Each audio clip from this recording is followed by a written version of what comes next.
যুদ্ধবিরতির ২৪ ঘণ্টা পেরোনোর আগেই চুক্তি লঙ্ঘনের অভিযোগ তুলে লেবাননে ইসরায়েলের হামলার জেরে কৌশলগতভাবে অত্যন্ত গুরুত্বপূর্ণ হরমুজ প্রণালী দিয়ে তেলবাহী ট্যাংকার চলাচল সম্পূর্ণভাবে বন্ধ করে দিয়েছে ইরান।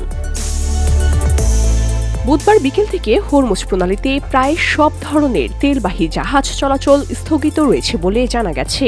সবশেষ তথ্য অনুযায়ী বুধবার ইসরায়েলি হামলায় লেবাননে অন্তত ২৫৪ জন নিহত হয়েছেন।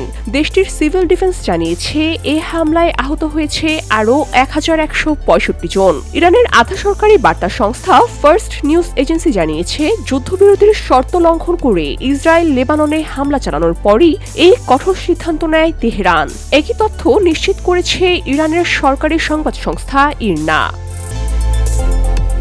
এর আগে বুধবার সকালে যুক্তরাষ্ট্রের প্রেসিডেন্ট ডোনাল্ড ট্রাম্প ইরানের শর্ত মেনে যুদ্ধবিরতি প্রতিষ্ঠার ঘোষণা দেন। সেই সময় ইরানের অনুমতি নিয়ে ২টি তেলবাহী ট্যাংকার নিরাপদে হরমুজ প্রণালী অতিক্রম করতে সক্ষম হয়। কিন্তু লেবাননে নতুন করে হামলা শুরু হলে বাকি সব ট্যাংকারের চলাচল বন্ধ করে দেয় ইরান।